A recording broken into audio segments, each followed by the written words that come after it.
Mayong hapon, Negros. Ini ang Digicast Negros X. Ang nagapanguna nga napulo ka mga balita sa Negros ang amo ni kadulong sa inyo. Update ninyo kami via Facebook, YouTube, kag sa amon nga website www.digicastnegros.com.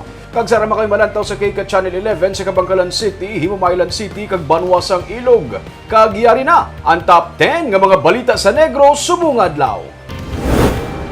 Mga isolation facility kag mga ospital sa Bacolod, amat na nga nagakapuno. Bacolod kag Negros Occidental, ipaidalom sa gihapon sa MGCQ. Gobernador, balik Kapitolyo na matapos magnegatibo sa COVID-19. Anibersaryo sa NPA, ginsug-alaw sa Army sa prayer kag peace caravan. Kag sa good vibes, mushrooms in demand sa Negros, kag kapegikan sa Minuyan sa Murcia, ginagamit sa mga kilala nga coffee shop sa Bacolod. Initanan sa Digicast Negros X. Sa number 10, masobra sa 15 ka kilos ang patay kag ginbulad nga seahorse ang na-recover sa Philippine Coast Guard nga nakarga sa fast craft sa Banago Port sa Bacolod. Nasulod sa trash bag ang mga binulad nga seahorse tuyo ni kuntani ipadala sa Iloilo sang wala pa makilalan nga persona sang ma-intercept sang Philippine Coast Guard sa MV Fast Craft M3. Ginabulubanta sang Coast Guard nga nagabalor sang 460,000 pesos ang mga patay nga seahorse. Gin-turn over na ini sa Bureau of Fisheries and Aquatic Resources. Sa idalom sang Philippine Fisheries Code of 1998, ang pagtransport, pagkuha kag pagbaligya sang rare, threatened kag endangered nga fishery products ang ginadumilian. Mahimo mamultahan sang 300,000 pesos tubtub 5 million pesos o kung pagkabilanggo sang 3 tubtub 5 ka tuig ang madakpan nga nagahimo sini. Ginausisa na kung sino ang nagpadala sang package. Sa number 9, masobra sa 700,000 pesos kabalor sa shabu nakuha sa babast operation sa barangay Bata sa Bacolod. Nakuha sa babast operation sang Sabado sa Carlos Hilado Highway sa Marapara Heights Subdivision sa barangay Bata sa Bacolod ang masobra sa 1.2 gramos ng iligal nga droga. 3 ka persona ang naaresto sa baybas kag ginpangunahan sang Regional Police Drug Enforcement Unit 6. Ginakop sa baybas Sunday Mark John Tanige kag Rodel Vasquez galun sa mga high-value individual kag ang teenager nga si Dave Dumipig, isa ka street-level individual. Suno sa 12 kadako nga sa sachet ang ginasuspetsuhan shabu nga nagabalor sa 748,000 pesos ang nakuha sa ila. Detained na mga sospek karon kag kaso nga pagsupak sa RA 9165 ang ipasaka batok sa ila. Sa number 8, isa patay, isa pilason sa paglabanay sa maghimata bangod sang away sa duta. Patay ang 48 anyos nga si Jerry Mallorca Sr. Samtang pilason naman ang iya utod nga si Michael matapos labuon sang ila hinablos sa barangay Tanawan sa Cabancalan City sang Sabado. Sa investigasyon sa Cabancalan PNP, nagaistoryahan na lang sa kampo si Michael kag iya hinablos nga si Francisco. Sang mag-abot si Jerry, nagbaisay na suno sa pulis ang mag-utod bangod sang away sa duta. Nag-abot suno sa pulis ang anak ni Jerry nga menor de edad nga may dala nga binangon kag iya ginlabo ang iya tiyo nga si Michael sa likod. Nagbalos man suno sa pulis si Francisco nga hinablos ang mag-utod kag iya man ginlabo sa ulo si Jerry nga nagresulta naman sa kamatayon sini. Padayon pa nga ginabulong sa karon sa ospital si Michael. Sa number 7, 3 ka mga persona patay sa separado ng mga kaso ng pagpaniro. Patay ang 20 anyos nga si Allen Rivera matapos gintiro sa kilid lang sang dalan sa Barangay San Pedro sa Banwas sa Binalbagan sang Sabado. Sa investigasyon sa Binalbagan PNP, nagapaglakaton lang sa kilid sang dalan si Rivera upod sang iya nga utod kag iloy. Sang hinanit na lang magpanaog sa isa ka auto ang 2 ka mga persona nga nakabonet kag ang isa ka gunman nga nagtiro sa makapila ka beses sa biktima. Wala naman nasamara ng iya nga iloy kag utod nga nakapalagyo samtang natabo ang pagpaniro.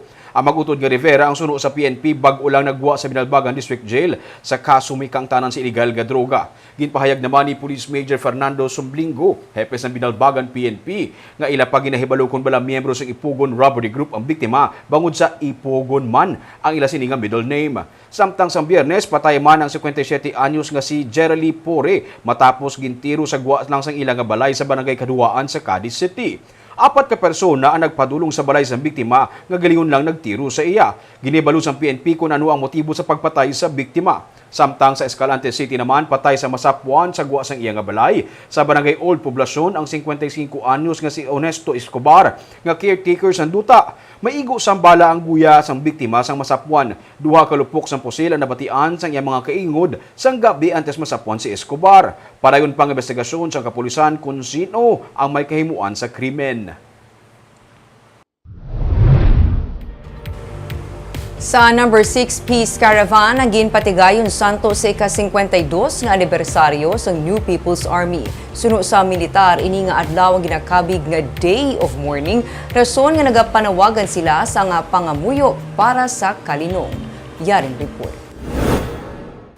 Sa Provincial Capital Park, nagtipo ng mga opisyalis ng gobyerno probinsyal, militar kag tiglawas sang nagkalain-lain nga sektor, naghalad sang pangamuyo para sa kalinong. Suno sa Acting Commander sang 303rd Brigade sang Philippine Army, Colonel Michael Samson, kabahin ini sa mga helikoton angot sa pagsaulog sang New People's Army sang ilang nga ika-52 nga anibersaryo nga ginakabig naman sa militar, isa ka Day of Mourning. Ginpresent man sa militar ang update sa kaso sa mga ginaalegar katapos ang hublag nga nadakpan sang 2019 sa Escalante City kag nakuhaan sa mga armas.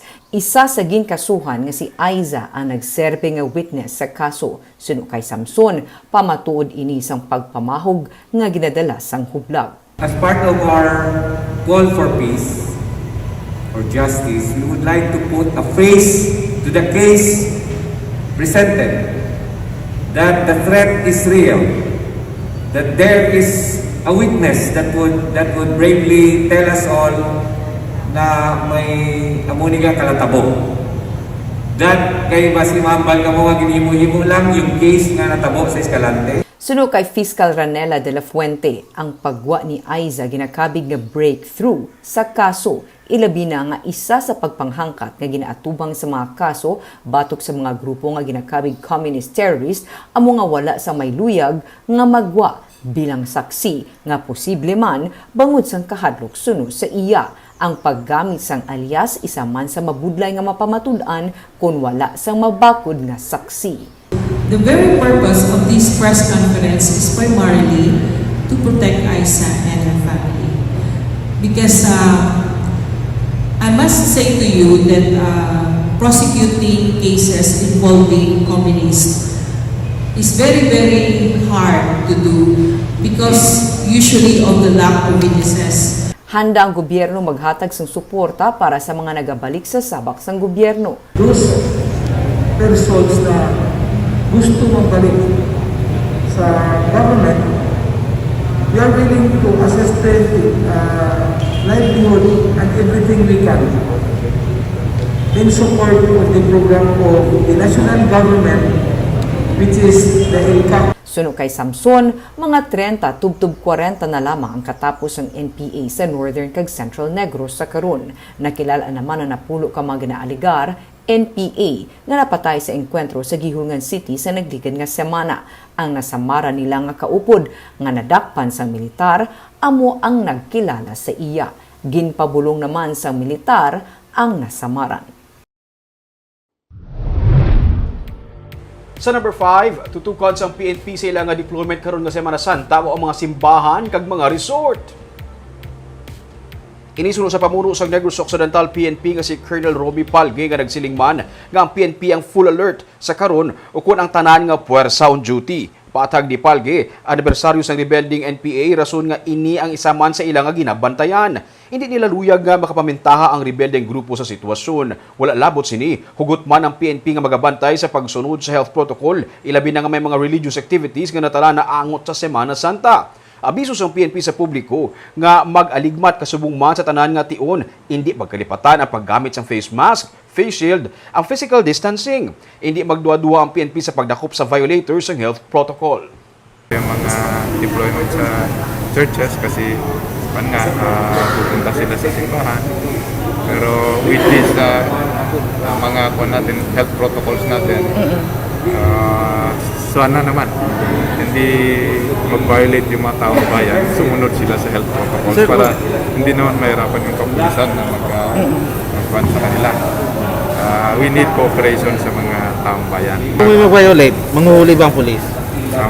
Ganun po talaga. Maghuli, sir. Pag may mga violation, nandyan yung pulis natin.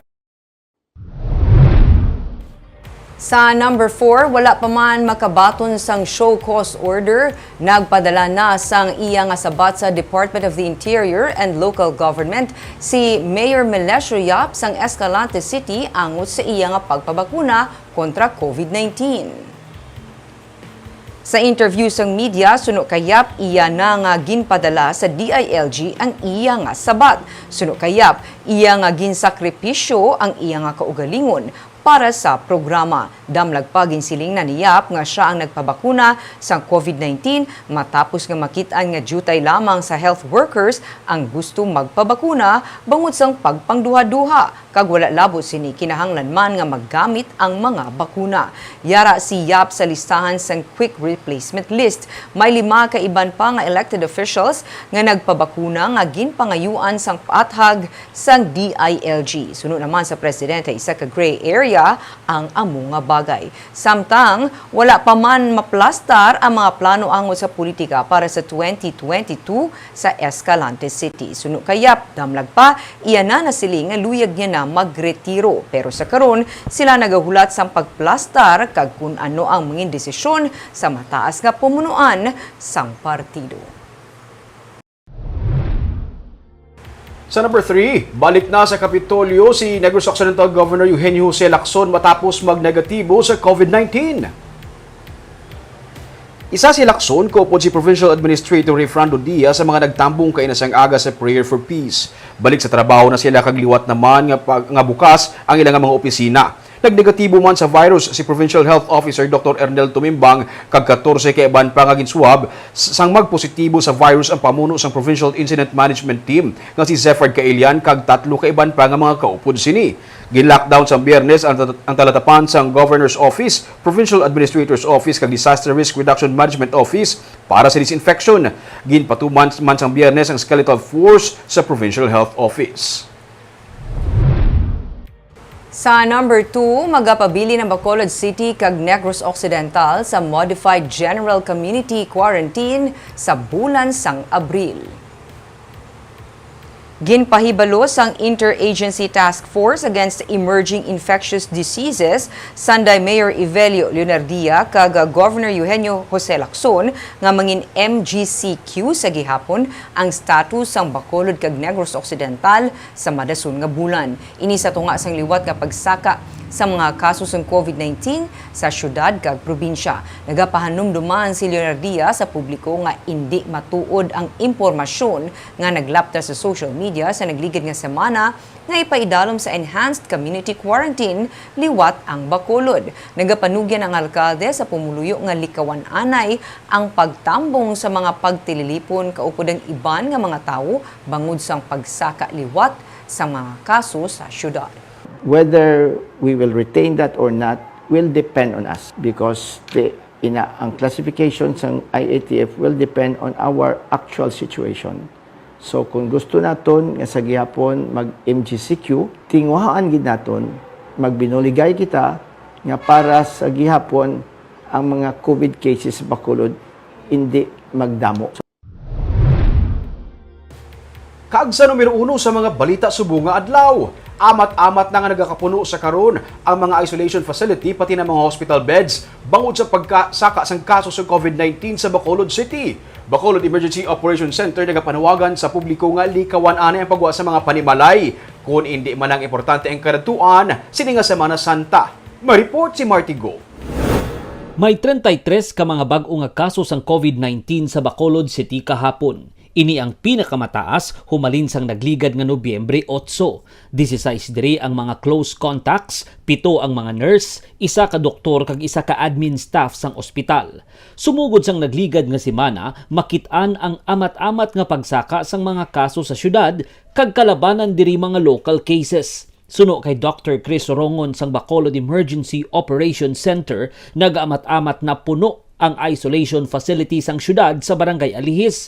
Gani nagapakig-angot na sila karon sa mga hotel sa syudad, pati na sa DepEd sa tion nga kinahanglanon sang dugang nga isolation facility. Then we have also coordinated with the DepEd, tapos ang sa regional PNP office nga may possibility ba si i-recall mga nurses nila nga nag-duty before para at least may mataos ato yung mga facilities. Bangod sang pagsakaliwat sang mga kaso, nagapahanumdum ang Bacolod DOC nga likawan lang anay ang pagkadto sa mga pampubliko nga lugar nga madamo sang tawo. Nagapahanumduman ang EOC sa mga establishmento komersyal nga istrikto nga sundon ang 50% maximum capacity para hindi maginutok ang ilang mga customer.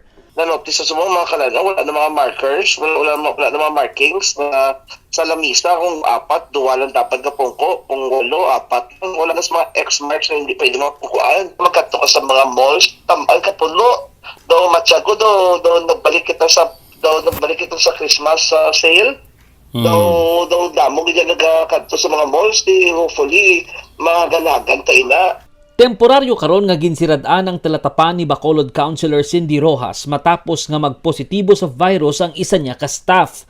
Ang talatapan sang konsehal ang nagaprocess ang S-Pass application sang mga nagapauli nga returning residents. Naga-work from home sa karon ang ilang nga personnel. Ginsirad-an man ang Bacolod Comelec office matapos nagpositibo ang isa nila ka empleyado.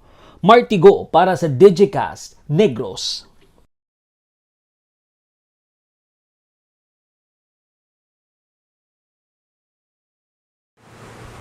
Sa Good Vibes, mga organic farmers ang ginhatagan sang higayon nga makakonect sa ilang mga konsumidor paagi sa Earth Market. Ini agud mabuligan man sila, mapadasig ang pagbaligya sang ilang nga produkto. May report si Romeo Subaldo.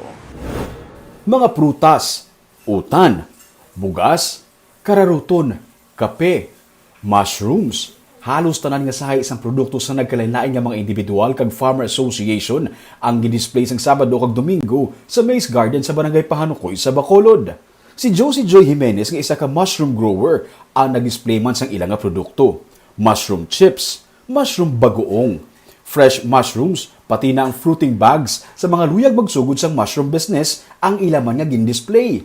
Tuman kuno kadako sang demand for mushroom sa Negros kag ang iban gani nga restaurants sa Iloilo pa nagakuha. Gani, sila mismo nagabaligya sang fruiting bags nga mahimo suguran sa pagnegosyo sa mushrooms. Ano ka, hindi siya budlay, i-grow ang mushroom? Medyo OT siya, pero fulfilling kanami. Nga, Pag home base lang siya ya. Sa balay ka lang, Yes. di need space, dako nga duta para makatanom sa No, mushroom. gamay lang gid nga land area, gamay man nga starting nga capital. Good ka. Ang ini naman nga kape, gikan pa sa asosasyon sa mga coffee farmers sang Binuyan sa Banwa sa Murcia. Subong, amusin niyang ilang nga packaging. Kag sila man ang nagasupply sang kape sa dalagko nga mga kilala nga coffee shops sa Bacolod. In somehow, sir, may connection. Gina-connected man kami nila. Kaya invite sila sa mga friends nila nga mga consumers. Oo. And then, iban kami man as producer, nagkakadto. Man si Sudri lang yung venue mag-market sa aming produce. Pila lamang sila sa mga farmers kag organic producers nga gintipon sang Slow Food Community of Negros Island para sa ilang Earth Market. Imbis nga magtipon sa Italia para sa isa ka international event ang mga katapos ng Slow Food International, naghimo na lang sila sang local event diri para mabuligan ang mga mangunguma. Ang Earth Market is a global network ng mga market na nagabaligya sa good, clean and fair food, no? Okay. So, gusto namon i-link ang mga producers, ang farmers with the consumers. Mo lang ginang to make a shorter supply chain. So, mo gina siya pinaka-goal namon. Magluwas sa display, may mga chef man nga nagdemo sa mga mangunguma kung paano makahimo sang pinasahi nga mga recipe gamit ang ila mismo nga mga produkto.